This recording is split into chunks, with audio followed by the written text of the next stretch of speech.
আমরা সবাই এখন বদ্রীনাথ এসে গেছি। বদ্রীনাথ মন্দিরে এখন দর্শন হয়নি আমাদের। এসে হোটেলে উঠলাম, হোটেলে উঠে ফ্রেশ হলাম, প্রথমে স্নান করলাম। তো এখানে কিন্তু প্রচণ্ড ঠান্ডা, এখন অবশ্য রোদ আছে, রোদ থাকাতে ঠান্ডাটা এতটা ফিল হচ্ছে না, কিন্তু ঠান্ডা আছে। তো স্নান টান করে ফ্রেশ হয়ে গেলাম। এখন লাঞ্চ করব, খাওয়া দাওয়া তো হয়নি, লাঞ্চ করব। লাঞ্চ করে তারপর যাব এখন মানাগাঁও। মানাগাঁও থেকে এসে তারপর বদ্রীনাথ মন্দিরে যাব দর্শন করতে, কারণ এখন প্রচণ্ড ভিড় শুনলাম। এখন গেলে অনেকটা টাইম চলে যাবে এখানে। তো 7টার পরে নাকি একটু ভিড়টা কম থাকবে, তখন যাব দর্শন করতে। আর একটা জিনিস দেখাই, দেখো এখান থেকে পাহাড়টা কি সুন্দর দেখা যাচ্ছে। হালকা হালকা বরফ দেখা যাচ্ছে পাহাড়ের চূড়ায়, প্রত্যেকটা পাহাড়ের চূড়ায় বরফ।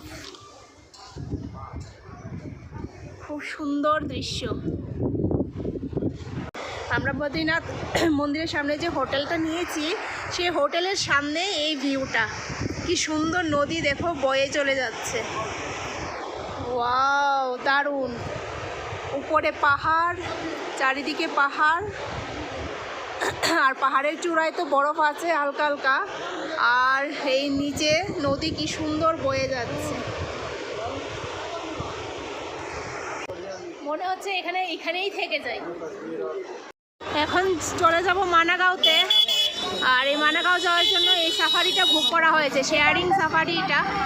আমরা 8 জন আছি, তার সঙ্গে আরও কয়েকজন যাবে আর কি।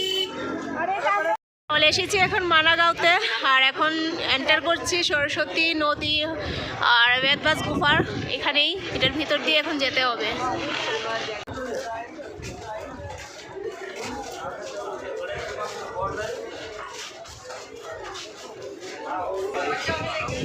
আশেপাশে অনেক দোকান আছে, আর মানাগাঁও হয়ে গেছে ভারতের প্রথম গাঁও।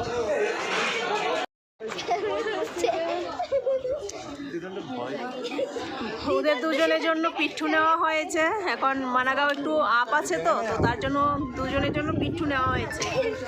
এসেছি এখন গণেশ গুফাতে, তো চলো ভিতরে যাওয়া যাক। এই সিঁড়ি বেয়ে উপরে উঠতে হবে।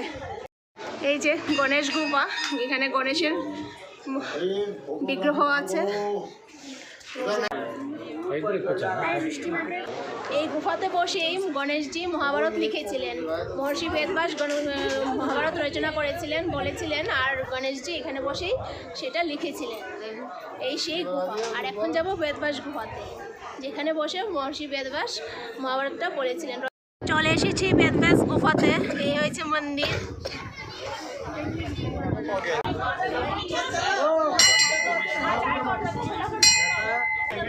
এই বেদব্যাস গুফাতেই মহর্ষি বেদব্যাস বসে মহাভারত বলেছিলেন, আর গণেশজিও সেটা লিখেছিল একটা পাথরের মধ্যে, একটা শিলার মধ্যে, কালো একটা শিলা। তো সেটা দেখে এসেছি। আর ভিতরে মহর্ষি বেদব্যাসের বিগ্রহ আছে। ভিতরে তো আর ক্যামেরা করা এলাও না, তো ভিতরে আর করা যায়নি আর কি। তো সেটাও দর্শন হয়ে গেছে। এখন যাব সরস্বতী নদীর উদ্গমস্থল, যেখানে উৎপত্তি হয়েছিল সরস্বতী নদী। চলো, এই হয়েছে সরস্বতী নদীর উৎপত্তি স্থল। এখান থেকে সরস্বতী নদী উৎপত্তি হয়েছিল। আর কি জোরে আওয়াজ হচ্ছে দেখো, এই সরস্বতী নদী খুব জোরে আওয়াজ হচ্ছে। এই যে পাহাড়, এই পাহাড়ের মাঝখান দিয়ে সরস্বতী নদীর উৎপত্তি হয়েছে। জল এদিক দিয়ে বেয়ে যাচ্ছে। এই হয়েছে ভীম, যেটা নাকি ভীম বানিয়েছে এই সরস্বতী নদীটা পার হওয়ার জন্য। সরস্বতী থেকে যাওয়ার জন্য মাঝখানে সরস্বতী নদী ছিল, তো সেই সরস্বতী নদীটা পার হওয়ার জন্য ভীম এই শিলাটা এখানে রেখে পুল বানিয়েছিল। তো তার সেই নামেই এখন হয়েছে এটা ভীম। হিন্দুস্তান কি প্রথম চায় কি দোকান। এই হয়েছে ভারতের প্রথম চায়ের দোকান। চা তো আর খাচ্ছি না, এখান থেকে 1 বোতল জল নিয়ে নিলাম। জল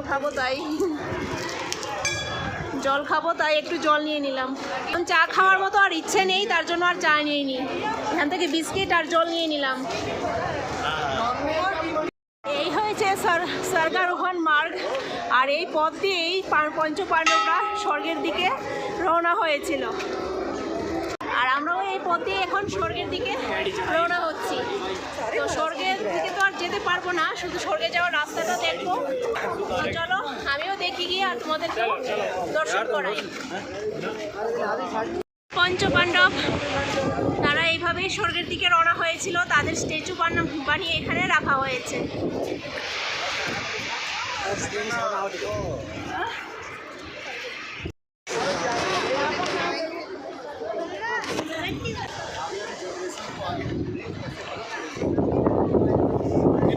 পঞ্চপাণ্ডব আর ওদের সাথী এক কুকুরও ছিল সঙ্গে, কুকুরটাও স্বর্গের পথে রওনা হয়েছিল তাদের সঙ্গে। খুবই সুন্দর, খুবই ভালো লাগছে এখানে এসে দেখে।